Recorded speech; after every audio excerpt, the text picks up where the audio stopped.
बिस्मिल्लाहिर्रहमानिर्रहीम। अस्सलाम वालेकुम स्टूडेंट्स। हम फिजियोलॉजी का प्रैक्टिकल देखते हैं। कल हमने एनाटॉमी का प्रैक्टिकल किया था। एनाटॉमी का ना एक ही है, बस स्केलेटन के बारे में उन्होंने बताया हुआ था। और नेक्स्ट हमारे पास इसके अंदर प्रैक्टिकल में जो भी है ना वो फिजियोलॉजी के हैं।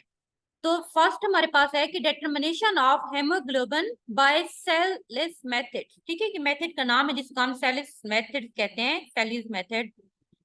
तो इसके अंदर हम ना एचबी को किस तरह से डिटरमाइन करते हैं। सबसे पहले जो हमें अपरेटस चाहिए ना, उसके लिए हमारे पास है सेलिस हेमोग्लोबिन मीटर। ठीक है, इसकी मैं आपको वीडियो भेज दूंगी, आपको क्लियर हो जाएगा कि ये किस तरह का इंस्ट्रूमेंट होता है। उसके बाद है कि सेलिस पिपेट, हेमोग्लोबिन पिपेट भी जिसको कहते हैं। एक हमें उसका मीटर चाहिए जिसको हम सेलिस हेमोग्लोबिन मीटर कहते हैं, या हम उसको सेलिस पिपेट सेकंड पे। उसके बाद हमें गिलास रॉड या स्टीयर चाहिए। देन हमें बीकर चाहिए। उसके बाद हमें रिएजेंट कौन कौन से चाहिए ये प्रैक्टिकल परफॉर्म करने के लिए। सबसे हमारे में सोडियम, ठीक है, बाय 10 मीन के 10% हमें सोडियम चाहिए। उसके बाद HCl, हाइड्रोक्लोरिक एसिड। देन हमें डिस्टिल्ड वाटर चाहिए। उसके लिए प्रोसीजर क्या है कि सबसे पहले हमने क्या करना है, ऐड करना है 0 पॉइंट जो है ना NaCl HCl को, यानी कि 10% जो हमारे पास HCl है, into the tubes of Sahli's haemoglobin जो हमने ट्यूब ली थी। ठीक है, उसके अंदर हमने उसको ऐड करना है टू मेक 2 ग्राम तक। उसके बाद क्या करना है कि fill the Sahli's pipette with solve, ये हमने एक्सप्रेशन बना के रखना है जो 0.2% ml blood, making sure that the year bulb is present in the pipette. अब आपने क्या करना है कि उसके बाद आपने तकरीबन 0.2 ml ब्लड को हमने उसके अंदर जो है ना डालना है पिपेट के अंदर। उसके बाद हमने देखना है कि उसके अंदर ईयर के बल्ब बन रहे हैं या नहीं बन रहे, मीन उस पिपेट के अंदर जो है ईयर बल्ब प्रेजेंट है या नहीं है। उसके बाद क्या करना है कि add the blood in Sahli's tube containing, जिसमें हमने HCl डाला था। पहले आपने ट्यूब्स के अंदर HCl डाला है हमने, उसके बाद जब हमने ब्लड को ऐड कर देंगे उसके अंदर, उसी ट्यूब्स के अंदर जिसमें हमने जो है ना HCl ऐड किया हुआ है। Mix the blood with HCl with the help of glass rod. अब आपने ग्लास रॉड की मदद से उस ट्यूब्स के अंदर उसको अच्छे से मिक्स कर लेना है। उसके बाद क्या करना है कि place the Sahli's tubes in the comparator, add drop by drop distilled water in Salis tube containing mixture of blood and HCl। अब उसके अंदर आपने उसको क्या करना है कि आपने ड्रॉप बाय ड्रॉप उसमें डिस्टल्ड वाटर ऐड करते रहना है और उसको स्टीर करना है। उसके बाद क्या है कि स्टीर विद ग्लास रॉड मतलब उसको अच्छे से मिक्स करना है। add distilled water drop by drop and stir until the color of tube match the color of comparator जो होती है कंपरेटर ट्यूब्स। ये मैं आपको वीडियो भेज दूंगी, आपको क्लियर हो जाएगा कि कंपरेटर ट्यूब्स किस तरह की होती है। उसके कलर के साथ यहाँ तक कि वो जो हमारा डिस्टिल्ड वाटर जो ऐड कर रहे थे उसके अंदर भी जो ट्यूब्स में ब्लड था, उसके HCl था, फिर हम उसमें ड्रॉप बाय ड्रॉप वाटर डाल रहे थे, उसका कलर जो है ना वो colour of the comparator tubes के साथ मैच कर जाए। Note the reading of Sahli's tube that is haemoglobin percentage in gram. अब हम उसके रीडिंग नोट करेंगे, उसके अंदर जो हमारे पास वो रीडिंग होगी तो उसमें पता चलेगा कि हमारे पास HBl की कितनी परसेंटेज आई। ठीक है, ये हमारे पास है, इस तरह का ये होती है ट्यूब्स, ये आपको नजर आ रहा है, सेल सेपरेटस होता है ये वाला। ये हमारे पास ट्यूब्स है जिसके अंदर हमने इसको करना है।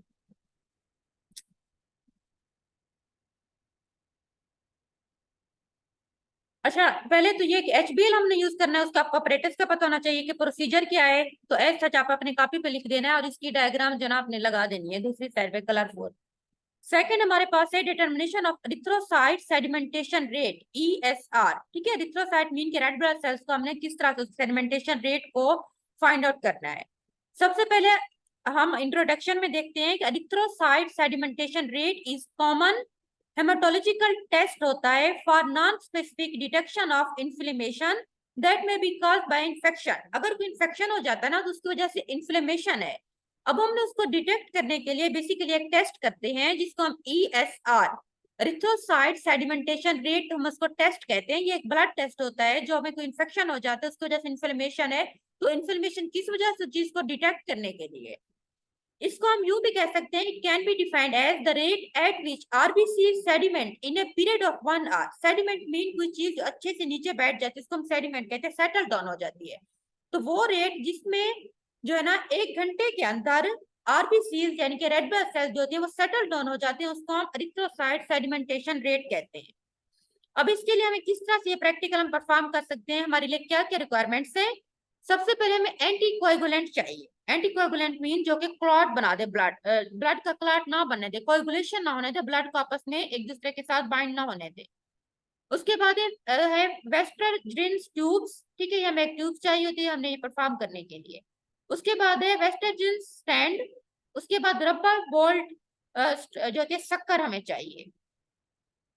सबसे पहले ये मेथड किस तरह से होता है, जिसको हम वेस्टरजिन्स मेथड कहते हैं। दिस मेथड कंसिस्ट ऑफ, इसके अंदर वेस्टरजिन ट्यूब्स होती है। The reading is magnified and column is जो होती है लेंथराइड, उसको मैग्नीफाइड कर देते हैं। कॉलम की लेंथ को हम जो है ना पहले फाइंड आउट कर लेते हैं कि कितनी है उसकी लेंथ में, मीन उसकी पावर और उसके लेंथ की रीडिंग हम लोगों को पता होने चाहिए। उसके बाद है Westergren's tubes is open from both end, दोनों एंड से ये ओपन होती है। It is 30 centimeter in length and 2.5 millimeter in diameter. उसके बाद क्या है कि lower 20 centimeter are marked with zero at the top, इसको हम मार्क कर देते हैं जीरो से तक जो है ना ऊपर से, and 20 at the bottom. It contain 20 ml of blood, इसके अंदर हम ले लेते हैं। ये ट्यूब्स उन्होंने थोड़ी सी स्ट्रक्चर बताई हुई कि किस तरह से होती है। इसमें हमने क्या करना है कि 20 ml ब्लड ले लेना है। अब प्रोसीजर क्या है कि mix EDTA with the blood, ये एक डिटर्जेंट होता है, ठीक है, जो कि एंटीकोएगुलेंट के तौर पे काम करता है।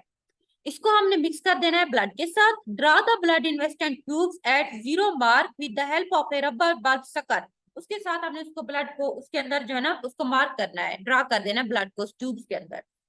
उसके बाद क्या है, वाइप और blood from the bottom of tube with cotton, cotton के साथ आपने उसको साफ कर लेना है, नीचे जो बॉटम के अंदर ब्लड है। उसके बाद set the tube upright in western stand, वहां पे जो स्टैंड लगा होता है उसके साथ आपने उसको ऊपर राइट पोजीशन के अंदर सेट करना है। Make sure that the western tube fit strongly to eliminate possible leakage of blood, अच्छे से वो फिट हो ताकि वहां से ब्लड जो है ना उसको लीकेज ना हो सके। And tubes in vertical position, leave undistribute for 1 hour, 1 घंटे तक आपने उसको बगैर हिलाना नहीं है, मीन एक जगह पे आपने उसको फिक्स करके रख देना है। After 1 hour take the result reading number of western tube, 1 घंटे के बाद आपने चेक करना है कि वहां पे ब्लड कितना सेटल डाउन हुआ है। नॉर्मल जो वैल्यू होती है आमतौर पर ESR की, मेल के अंदर जो होती है 0 से लेके 10 मिलीमीटर पर आवर और फीमेल के अंदर 0 से लेकर 15 मिलीमीटर पर आवर होती है, ठीक है। उसके बाद how to read your result, आप अपने रिजल्ट कैसे रीड कर सकते हैं,